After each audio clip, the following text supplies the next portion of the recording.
시청자 여러분 안녕하십니까. 미스터리 점사 토크쇼 신들러 리스트 MC 김승주입니다. 오늘 함께 하실 두 분 모셨는데요. 먼저 인사부터 나누도록 하겠습니다. 선생님 인사 부탁드립니다. 안녕하세요. 천지신명을 모시고 있는 황호신궁 심소정입니다.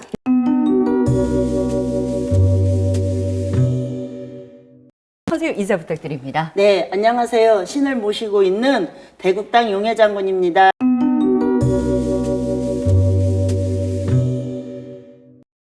자, 오늘의 공통 키워드는요. 의문의 죽음들 파트 1 해외 배우 편으로 그 가운데서 제가 맡은 인물은 바로 홍콩 영화 배우 장국영입니다.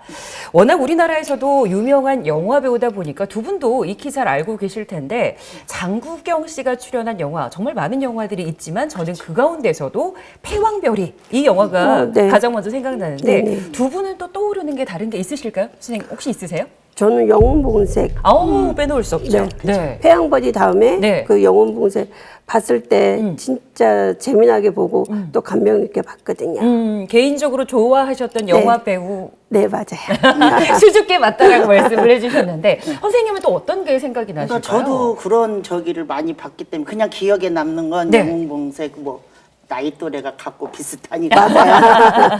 아마 두 분이 공통적으로 떠올려주신 영화 영웅본색 아마 시청자분들께서도 저도 그 영화 생각납니다 이런 분들이 계실 것 같습니다. 자, 저희가 웃으면서 시작을 해봤습니다만 이제 본격적으로 이야기를 하면서 두 분이 또 어떤 풀이를 해주실지 기대해 보겠습니다. 매년 4월 1일은 만우절입니다. 가벼운 장난이나 거짓말로 남을 속이고 또 서로를 속이면서 즐거워하는 날이기도 하죠. 하지만 2003년을 기점으로 우리에게 있어서 만우절은 단순히 거짓말을 하는 날만은 아닌 날이 됩니다. 2003년 4월 1일 저녁 7시 홍콩의 만다린 오리엔탈 호텔 24층 객실에서 누군가 투신해서 사망하는 사고가 발생을 합니다. 그런데 이 사망한 사람은 다름 아닌 홍콩의 국민 배우 장국영이었습니다. 사실 이 장국영이 얼마나 영향력이 큰 인물이었는지 이어지는 사고들이 입증을 해주는데요. 그의 사망 보도가 나가고 9시간 이후 무려 6명이 모방 자살을 했습니다. 그리고 홍콩의 대중들은 그야말로 공황 상태에 빠졌다고 하는데요. 두 분 선생님께 좀 질문을 드리겠습니다. 장국영 씨 같은 경우는 1956년 9월 12일생 원숭이띠라고 하는데요. 왜 향년 46세라는 나이에 그토록 허망하게 떠나야 했을까요? 선생님 좀 보시기에 어떠신가요? 이분은 영원한 이방인. 대중들의 사랑도 슬픔을 네. 가슴에 묻고 살다가 생을 마감한 장국영. 그래서 가수로서 배우로서 네. 다 갖고 싶은 건 다 가져야 되는데 욕심이 많고 네. 그리고 자기가 하고 싶은 말은 다 하는 사람. 그러다 보니까 네. 좀 본의 아니게 이 사람은 그렇게 된 것 같아요. 타이에 의해서. 타이에 의해서. 네. 오. 선생님은 좀 어떻게 보시나요? 저는 이 사람은 태어날 때부터 남을 위해서 사는 사람이에요. 근데 한평생 자기가 이제 40대까지 내가 열심히 일을 했는데 내 손에 쥔 것은 없는 건 왜냐하면 뒤에서 조종하는 사람이 있어요. 근데 자기 인생 죽어가면서 역시 편하게 가지 않았거든요. 왜? 혼은 벌써 떠 있는 상태였고 누군가가 이 사람을 가했기 때문에 그렇게 되지 않았나 싶어요. 사실 두 선생님의 말씀을 듣다 보니까 사실은 많은 분들이 투신 자살이다 이렇게 알고 있는데 그 당시에도 장국영의 죽음을 둘러싸고 참 의문점들이 많았었잖아요. 네. 그 의문점에 다시 한번 어떤 이야기들이 숨겨져 있을까 이런 생각을 하게 되는 것 같습니다. 사실 장국영 같은 경우는 24층에서 떨어졌다고 보기에는 신체 훼손도도 적었었다고 하고요. 흘린 피해 양 역시 머리를 둔기로 맞은 정도에 불과했었다고 합니다. 또 그의 시신을 발견한 것은 지나가는 행인이었었다고 하는데요. 사실 발견되기 전까지 그 근처에서 그 현관문을 지켰던 도움에는 그 어떤 충격음도 듣지 못했었다. 이렇게 전해지고 있습니다. 장국영 씨는 24층에서 떨어졌음에도 즉사를 한 게 아니라 구급차로 이동하는 과정 중에서 사망을 했었다고 하는데 사실 단순히 이 정황들만을 놓고 본다라면 마치 누군가가 그를 살해한 것 아니냐 이런 부분을 말해주는 듯 하고 있습니다. 자, 그렇다면 선생님들이 의문점을 제시해 주셨고 단순 자살은 아니다. 이런 좀 느낌을 주셨거든요. 네, 어떻습니까, 맞아요. 선생님? 추가로 하고 싶은 이야기가 있으신가요? 이분을 이렇게 떠올려 보면 네. 뒤에서 누가 이렇게 후려치는 걸 자꾸 느끼니까 보이고 네. 그렇기 때문에 이거는 자살이라고 할 수 없죠. 그리고 자살이면 진짜 24층에서 떨어지면 네. 즉사잖아요. 그렇죠. 그죠? 근데 이건 즉사도 아니고 누군가에 의해서 발견돼서 가면서 네. 이제 사망을 하신 거기 때문에 제가 볼 때는 자살은 아닙니다. 어. 타살입니다. 선생님은 타살이다. 네. 선생님 어떠세요? 제가 봤을 때는 약병이 보여요. 약병이요? 약병이 보인다 그러면 네. 이렇게 뭐 단체적으로 다 1대1 이게 아니라 뭐라고 얘기해야 되지? 무슨 건달 세계 보면 이렇게 막 조직? 조직 단체 그런 데서 누가 이렇게 네. 지하 주차장이나 엘리베이터에서 네. 요만한 밤 색깔 호려병 같은 쬐끄만 거 요런 거 있죠. 네.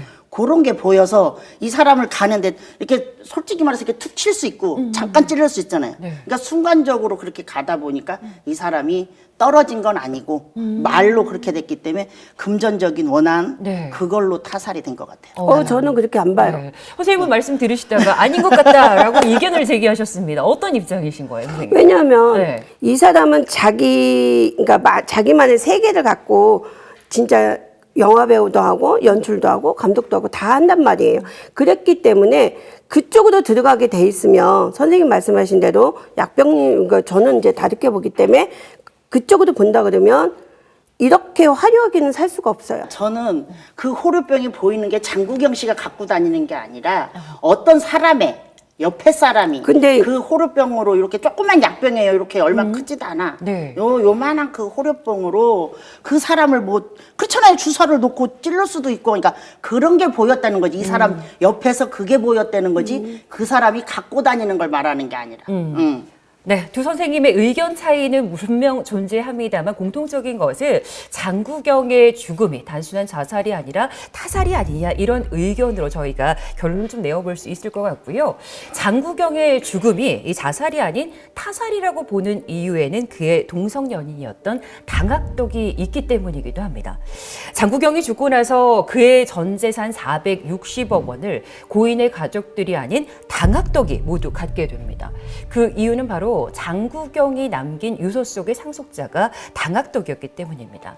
아마 이쯤 되면은 아니 관이 그 사람이 누구길래 당학덕이라는 사람이 누구길래 전 재산을 다 가져갔을까 이런 또 궁금증을 갖게 되실 겁니다. 일단 장구경이 무명인 시절에 금전적인 도움을 주기도 했었고요. 그의 오랜 연인이면서 매니지먼트 회계까지 담당했던 인물입니다. 하지만 장구경이 죽기 전에 둘의 사이가 틀어졌다고 합니다. 많이 틀어졌었다고 하는데요. 그렇기 때문에 당학덕이 장구경의 재산을 노리고 그를 일부러 죽인 것 아니냐 이런 시각도 나오고 있습니다. 선생님들께 여쭙겠습니다. 장구경의 죽음과 연인이었던 당학덕의 관계 좀 어떻게 바라볼 수 있을까요? 선생님 어떻게 보시나요? 당학덕은 이 장구경을 진짜 사랑하는 연인이 아니었어요. 제가 볼 때. 아, 진짜 사랑하는 연인은 아니었다. 왜냐하면 진짜 사랑을 하면 이 사람을 아껴주고 좀 챙겨주면서 뭐든지를 해야 되는데 그게 아니라 네. 금전으로 돈으로만 받기 때문에 바쁘게 그쪽으로만 이용을 했어요. 그러니까 거진 장구경 씨가 죽을 무렵에도 네. 그 시끌시끌 금전적으로 시끌시끌 했던 것도 왜 이 사람이 회계를 맡고 뭐든지 다 이렇게 했었잖아요. 네. 그러니까 잠깐 힘들었던 시기를 좀 보태주고 했던 게 어떻게 보면 스폰서 역할을 그 잠깐 했던 그 시기가 네. 장구경 씨한테는 평생의 족제가 됐죠. 족쇄를 차고 있는 형국분이 안 되거든요. 그러다 보니 죽을 때도 그렇게 됐는데 과연 그 재산에 그 사람이 장구경이 죽으면서 유서를 남겼을까? 저는 그렇게 안 보거든요. 그럼 어찌 보면 고 장구경 씨 같은 경우는 당학덕에게 있어서는 돈벌이 수단이었다 그렇죠. 이렇게 선생님 네네. 말씀을 결론 네네. 지을 수 있겠네요. 네. 선생님은 어떻게 보세요? 쌤하고 별 다를 건 없는데 네. 이 사람은 자기가 당학도한테 신세를 졌잖아요. 네. 그러니까 이사 장구경 씨는 꼼꼼하고 찬찬하고 신세를 지면 갚아야 되는 성격, 성향이기 때문에 지금 이 쌤 말 맞다나 이거를 족쇄죠. 네. 그러니까 빌고 오고 하고 오다 보니까 내가 벌고 이렇게 하다 보니까 알았겠지. 장구경 씨가 나중에 크게 된다는 그런 거를 알았기 때문에 네. 금전적으로도 이 사람이 가져야 될 저기가 아닌데, 그러니까 자꾸 뭐가 보인다고 아까처럼 네, 네. 호로병이 보인다 그랬잖아요. 그러니까 옆에서 자꾸, 그리고 이 사람은 자기가 좋아해, 그러니까 말로는 겉으로는 좋아 사랑해 뭐 남자끼리니까 네. 좋아 하지만 속으로는 다 속셈이 있으니까 여자하고도 붙이고 여자도 붙여주고 금전의 저기를 하기 위해서 내가 갖기도 위해서 그래서 무슨 그게 조직이 자꾸 보이거든요. 그래서 아까서부터 내가 조직하고 약이 보이고 네. 금전적인 걸로 인해서 이 사람이 지금 자기가 벌어놓은 것도 다 충분한 건데 일로 이 사람한테 다 갔을 때는 네. 내가 봤을 때는 무슨 타이에 의해서 다 작업이 돼가지고 네. 뺏긴 간 것 같아요. 이 사람한테. 아니 두 분 선생님의 설명을 듣다 보니까 우리가 알고 있는 장구경 하면 정말 젠틀한 모습, 잘생긴 영화 배우 이런 모습이 가장 먼저 떠오르잖아요. 그렇죠. 근데 그 이면에는 이런 모습들이 또 있었다면 얼마나 쓸쓸했을까, 본인의 인생에 있어서는 그런 생각이 조금 드는 것 같습니다. 사실 장구경 씨 같은 경우는 10남매 중에서 막내로 부유한 집안에서 태어났습니다. 맞아요. 하지만 아버지 같은 경우는 가정을 돌보지 않았었고요. 늘 첩을 들이면서 끊임없이 외도를 일삼았다고 합니다. 그래서였을까요? 그의 셋째 형과 넷째 누나 그리고 9번째 형은 장구경이 아주 어릴 적에 세상을 떠났다고 합니다. 그리고 공교롭게도 그의 9번째 형과 장구경 씨가 생일이 같다 그래요. 그래서 그들 가족들은 형이 환생을 해서 장구경으로 태어난 거 아니냐 이렇게 여기기까지 했다고 합니다. 자, 그렇다면 선생님들, 형제들의 죽음 또 장구경의 죽음에는 어떤 연관성이 있을까요? 어떻습니까, 선생님? 연관성이 아주 없진 않죠. 조금은 있어요. 오. 조금은 있는데 네. 사람마다 태어난 사주팔자가 다르지 않습니까? 그렇죠. 근데 이제 장구경 씨 같은 경우는 제가 볼 때는 그 돌아가신 형님이 네. 환생을 해서 세상으로 태어나지 않았나. 오. 그러다 보니까 자기 생으로 사는 게 아니라 네. 환생을 했기 때문에 거기에 맞춰서 살아온 것뿐이 안 되거든요. 그러니까 이 사람은 살면서 아까 말씀하셨다시피 되게 화려하잖아요. 겉모습은. 그렇죠. 근데 속을 들여다보면 너무 외로운 진짜 민들레 같은 사람이거든요. 저희가 이제 많은 사람을 보잖아요. 네. 보면 화려한 사람은 그 자체만 화려한 거지 속을 들여다보면 외로운 사람이에요. 속은 굶어 있나요? 그렇죠. 선생님은 어떻게 보시나요? 그러니까 이분은 장구경 씨는 살아도 왜 그러냐면 화려하게를 살고 부모 형제 간의 우애도 있고 뭐 네. 하기 말로는 식구는 그쵸 부모 재산도 있고 이러는데 살다 보면 너무 많고 이러다 보니까 외로움이 더 쌓이는 거야. 그러니까 자꾸 누가 조금만 잘해주면 그걸로 자꾸 쏠리게 되고 마음이 기울고. 기울게 되고 이 남자든 여자든 이렇게 자꾸 마음이 가지는 거예요. 그러다 보니까 이 동성애자까지 나왔는데 네. 금전적으로 한다 그래도 내가 봤을 때는 삶도 그렇지만 이 삶이 좀 더 길고 더 갔으면 좋겠는데 너무 화려하고 가진 게 많으니까 주위에서 샘도 부리고 욕심도 부리다 보니까 보이지 않는 곳에서 벌써 이미 이게 그런 게 아니라 지금 요때가 그런 게 아니라 그 전서부터 이미 작업은 다 깔려져 있었던 거죠. 그러기 때문에 이 사람이 여기까지만 살고 요 마감을 한 것 같아요. 그럼 어찌 보면 선생님 말씀처럼 46세라는 나이에 세상을 떠나긴 했습니다만 그 이전부터 조금 협박이라든지 좀 생명의 위협을 느껴왔다라고 선생님도 보시나요?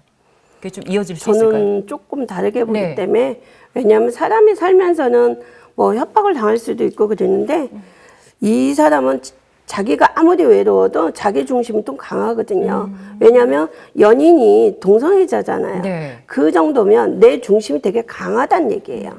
강하기 때문에 그런 쪽으로 좀 치우치면 제가 보는 견해는 네. 치우치기는 조금 힘들지 않을까 그렇게 생각합니다. 네. 오늘은 홍콩의 영화 배우 장구경의 죽음에 대해서 두 분 선생님의 풀이 저희가 함께 해봤습니다. 전 세계적으로 유명한 영화 007 시리즈를 쓴 작가 이안 플레밍은 작품 속 주인공인 제임스 본드의 입을 빌려서 이런 말을 했습니다. 품격은 도박판에서 드러난다. 어떻게 따느냐가 아니라 어떻게 잃느냐에서 신사의 자질을 볼 수 있다라는 말이었는데요. 사실 인생이라는 도박장에서 돈을 딸 수 있는 사람은 없습니다. 다만 잠깐의 즐거움을 누릴 수 있을 뿐이죠. 무일푼으로 와서 무일푼으로 가는 생과 사의 삶에서 사는 동안 어떻게 잃을 것인가를 배우는 게 바로 인생이 아닐까라는 생각을 오늘 이 시간 마무리하면서 해보게 됩니다. 미스터리 점사 토크쇼 신들러 리스트 오늘 순서는 여기서 인사드리고요. 저희는 다음 시간 더 미스터리한 사건과 인물들로 찾아뵙겠습니다. 함께해 주신 여러분 고맙습니다. 수고하셨습니다. 수고하셨습니다. 감사합니다.